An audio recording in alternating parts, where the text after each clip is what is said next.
Hi folks, Puffin here with your Antifa News Briefa for February 15th, 2022. Was reporting in my previous video about a radio station, 710 AM, Trumpy type radio station. I know because they were running commercials for another one of their programs. It was like, we're boycotting the Olympics.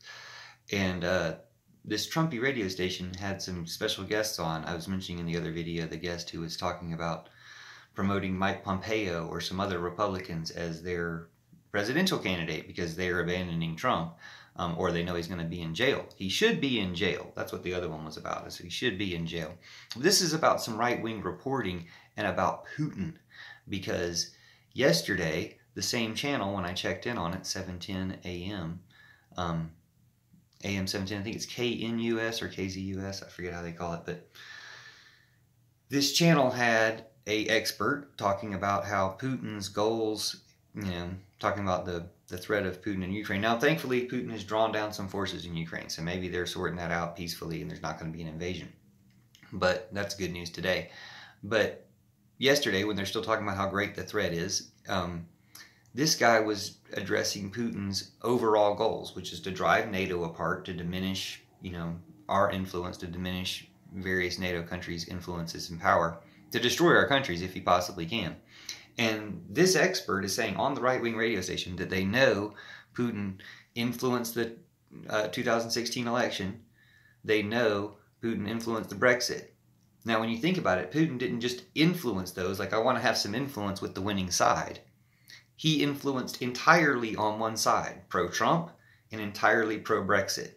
Putin wasn't, just trying to create division by promoting both sides and hyping people up. He was promoting one side so that what was a minority view seemed outside. Now, he had Facebook help doing this. Facebook helped immensely in suppressing left-wing views, my views, and others like me, suppressing our views and promoting right-wing views immensely. I can't even get into how much they did that and how much they need to be nationalized, and Zuckerberg needs to be arrested for his role in it. But Putin had immense help doing that. But he was promoting Brexit and Trump. Those are the things he promoted because his goals are destroy NATO, destroy America, destroy Britain.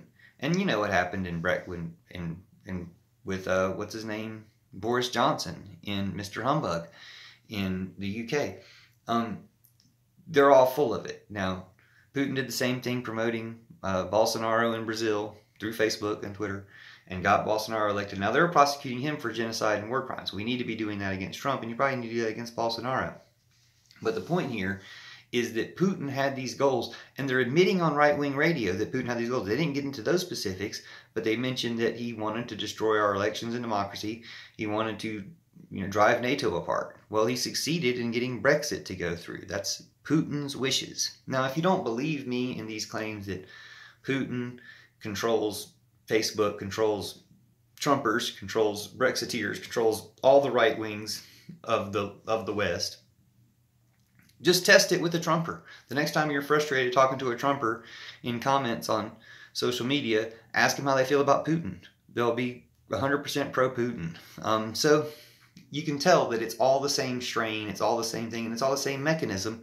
So we need to just take over Facebook and some other companies like that, which when you think about it, they'd be glad to do. I don't believe that America should run Facebook for the world. I believe the decent thing to do and a good gesture of good faith to all countries, especially in this time when we realize in global pandemics that we need to work together, and a good way to end war would be to say, hey, every country, you run your own Facebook. We'll have an oversight UN Facebook to look over it all, but every country runs their own, and you profit off of what Facebook does in your country, and we run it like the post office.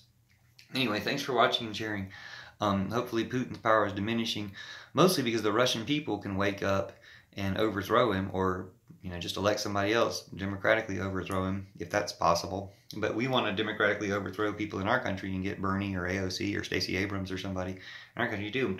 Don't know if it's possible, but we're working on it and need to make sure that it is possible, because that's the whole point. That's democracy. They tried to destroy it. They got really close. They're still working on it, but at the same time, we can defend ourselves against that attack and rebuild or build democracy for the first time better than ever, the way it should be, where we can actually all vote. Thanks for watching and sharing. See you soon. Love you forever.